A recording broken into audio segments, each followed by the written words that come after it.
उत्तर प्रदेश के मुख्यमंत्री योगी आदित्यनाथ ने जनसभा को संबोधित करते हुए कहा कि राष्ट्रपिता महात्मा गांधी के सच्चे अनुयायी जयप्रकाश नारायण जी ने भारत और भारतीयता के लिए उन जीवन के मूल्यों के लिए अपना जीवन आगे बढ़ाया था जिस पर भारत की मजबूती की नींव टिकी हुई है।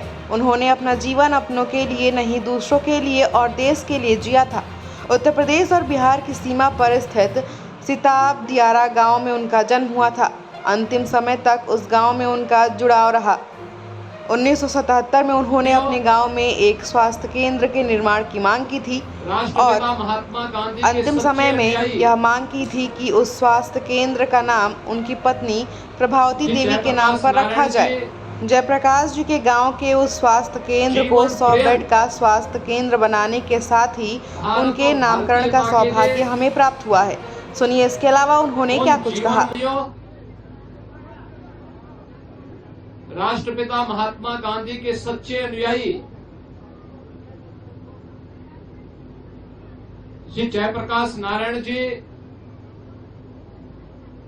जीवन पर्यंत भारत और भारतीयता के लिए, उन जीवन मूल्यों के लिए उन्होंने अपना जीवन आगे बढ़ाया था जिस पर भारत की मजबूत नींव टिकी हुई है। उन्होंने अपना जीवन अपने लिए नहीं, दूसरों के लिए, देश के लिए जिया था। और ये हमारा सौभाग्य है कि उत्तर प्रदेश और बिहार की सीमा पर जो गांव है सिताब दियारा, मां गंगा और मां सरयू का संगम स्थल गांव है। उस गांव में ही लोकनायक जयप्रकाश जी का जन्म हुआ था। अंतिम समय तक उस गांव से उनका जुड़ाव रहा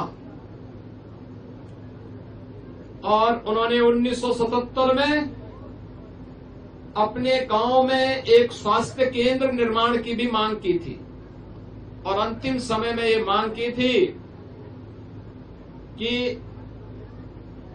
उस स्वास्थ्य केंद्र का नाम उनकी धर्मपत्नी प्रभावती जी के नाम पर रख दिया जाए। लेकिन पिछली सरकारें जिन्होंने जयप्रकाश जी के नाम पे सत्ता तो हासिल की लेकिन यह नहीं कर पाई। ये हमारा सौभाग्य है कि जयप्रकाश जी के गांव के उस स्वास्थ्य केंद्र को 100 बेड का स्वास्थ्य केंद्र बनाने के साथ ही उसके नामकरण को करने का सौभाग्य